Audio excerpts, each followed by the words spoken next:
ਬਹੁਤ ਸਵਾਗਤ ਹੈ ਸਾਰੇ ਵਿਦਿਆਰਥੀਆਂ ਦਾ। ਅਮਰਜੀਤ ਸਿੰਘ ਕੰਵਰ ਸਾਡੇ ਨਾਲ ਨੇ। ਬਹੁਤ ਹੀ ਮਹੱਤਵਪੂਰਨ ਟੌਪਿਕ ਹੈ।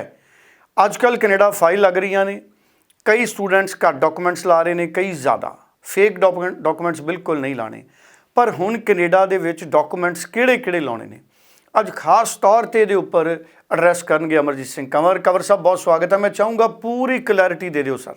कनाडा के अंदर रिफ्यूजल्स और वीजा की इस जद्दोजहद के बीच में आप बहुत सारे बच्चे इस तरह से फाइल्स लगा रहे हैं कि उसमें कई एक्स्ट्रा डॉक्यूमेंट्स लगा रहे हैं और कई कम डॉक्यूमेंट्स लगा रहे हैं। तो बहुत जरूरी है कि आपको पता होना चाहिए कि जब आपकी कनाडा की फाइल लग रही है तो उसमें कौन से डॉक्यूमेंट्स हैं जो जरूरी हैं, जिन्हें लगाया जाना चाहिए, और कौन से डॉक्यूमेंट्स हैं जिन्हें बिल्कुल अवॉइड करना चाहिए, नहीं लगाना चाहिए। तो सबसे पहले मैं आपको वो डॉक्यूमेंट बता दूं जो लगाने चाहिए, फिर उसके बाद वो डॉक्यूमेंट्स जो आपको नहीं लगाने चाहिए।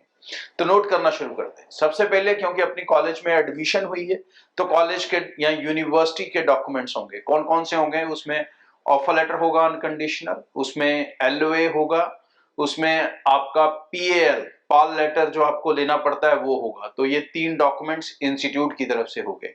चौथा डॉक्यूमेंट आपके जीआईसी का है, जो आप लिविंग कॉस्ट अपनी ट्रांसफर कर रहे हो जीआईसी के रूप में, तो जीआईसी सर्टिफिकेट। उसके बाद आ जाते हैं आपके अब फैमिली के फाइनेंशियल स्टेटस के डॉक्यूमेंट।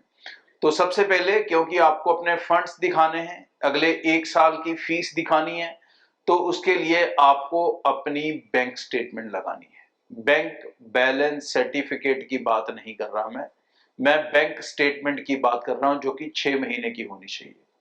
अगर आपके फंड्स पुराने हैं और एफडी के रूप में हैं तो आप फिक्स्ड डिपॉजिट सर्टिफिकेट भी लगाएं, लेकिन उसके साथ भी आपको बैंक स्टेटमेंट लगानी पड़ेगी। इसके अलावा जो और इंपॉर्टेंट डॉक्यूमेंट्स हैं वो आ जाते हैं आपके फाइनेंशियल्स को लेके, दैट इज इनकम को लेके। तो आईटीआर, इनकम टैक्स रिटर्न्स, ये बेसिकली 10 लाख 12 लाख की चाहिए, मदर और फादर की मिला के। आप 1 साल की रिटर्न्स भी उनको दे सकते हैं, लेकिन अगर आपका बैकग्राउंड अच्छा है 2 या 3 साल की सबमिट करें, वो आपके और ज्यादा फेवर में जाएगा। इसके अलावा आईटीआर के अलावा जो आप इनकम दिखा सकते हो, दूसरा सेक्शन सिर्फ गवर्नमेंट एम्प्लॉयज का है, दैट इज फॉर्म 16, वो भी आप दिखा सकते हो। लेकिन इसके अलावा आप जो भी दिखाने की कोशिश करते हो, जे फार्म, तहसीलदार सर्टिफिकेट, ये सब डॉक्यूमेंट्स इनकम के सपोर्ट में काम नहीं करते बिल्कुल। सो इनको दिखाने की कोई जरूरत नहीं है, तो ये डॉक्यूमेंट्स अवॉइड करें। दूसरा, आप बहुत सारे लोग सीए रिपोर्ट्स लगाते हैं साथ में, जिसमें सीए रिपोर्ट उनको 4 करोड़ 5 करोड़ का मालिक बताता है। भाई, सीए रिपोर्ट की वहां पर कोई वैल्यू नहीं है, ठीक है जी। वो सीए सूए के ऊपर कोई विश्वास नहीं करते, उनको गवर्नमेंट ऑफ इंडिया के डॉक्यूमेंट चाहिए, जिसमें आपकी बैंक स्टेटमेंट है, जिसमें आपकी एफडीआर है, जिसमें आपकी आईटीआर है, जिसमें आपके फॉर्म 16 है।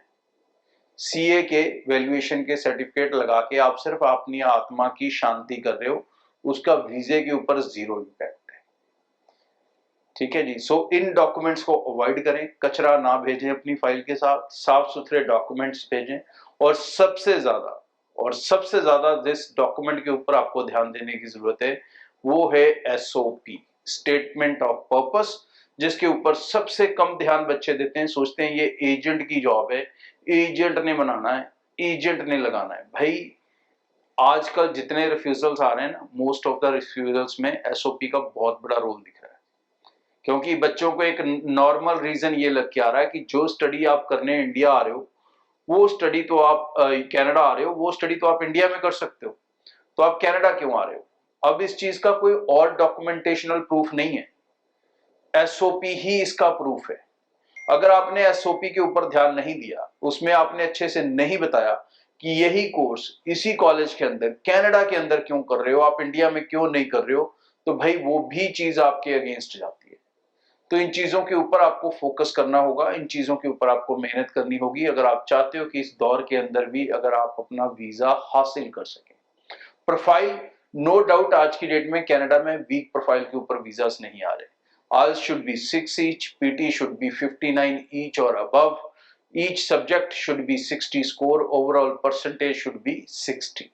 इन चीजों का आपको ध्यान रखना होगा अगर आप अपने वीजा से हासिल करना चाहते हैं। बाकी हमारी स्टूडेंट ड्राइव है जो अब शुरू हो चुकी है, तो अलग अलग शहरों में लगातार मैं कंटिन्यूसली ट्रैवल कर रहा हूँ, अलग अलग ऑफिस में विजिट कर रहा हूँ, आप लोगों से मिल रहा हूँ। तो भाई स्क्रीन पे लिखी हुई डेट्स हैं, नोट कर लें। जिस दिन शायद ये शो आपके पास पहुंचेगा मैं मोगा ऑफिस रहूंगा, फिर उसके बाद बाकी सब ऑफिस जलंधर हो गया, होशियारपुर हो गया, जम्मू हो गया, इन सब और बाकी सारे ऑफिस में। सो लोकेशंस नोट कर लें, डेट्स नोट कर लें, टीम से कांटेक्ट कर लें और अपनी अपॉइंटमेंट्स को फिक्स कर लें। ਸੋ ਬਹੁਤ ਬਹੁਤ ਧੰਨਵਾਦ। ਬਹੁਤ ਹੀ ਮਹੱਤਵਪੂਰਨ ਜਾਣਕਾਰੀ ਸਾਡੇ ਅੱਜ ਦੇ ਐਕਸਪਰਟ ਨੇ ਸਾਡੇ ਨਾਲ ਸਾਂਝੀ ਕੀਤੀ ਹੈ। ਸਕਰੀਨ ਦੇ ਉੱਪਰ ਨੰਬਰ ਹੈ, ਇਸ ਨੰਬਰ ਤੇ ਤੁਸੀਂ ਟੈਲੀਫੋਨ ਕਰ ਸਕਦੇ ਹੋ, ਜ਼ਿਆਦਾ ਜਾਣਕਾਰੀ ਹਾਸਲ ਕਰ ਸਕਦੇ ਹੋ, ਪੂਰੀ ਕਲੈਰਿਟੀ ਲਓ, ਕੋਈ ਕਨਫਿਊਜ਼ਨ ਹੈ ਉਹਨੂੰ ਦੂਰ ਕਰੋ, ਨੇੜੇ ਦੀ ਬ੍ਰਾਂਚ ਦੇ ਵਿੱਚ ਵਿਜ਼ਿਟ ਕਰੋ ਜਾਂ ਤੁਸੀਂ ਵੈਬਸਾਈਟ ਦੇ ਜ਼ਰੀਏ ਆਨਲਾਈਨ ਵੀ ਸੰਪਰਕ ਕਰ ਸਕਦੇ ਹੋ। ਬਹੁਤ ਬਹੁਤ ਧੰਨਵਾਦ।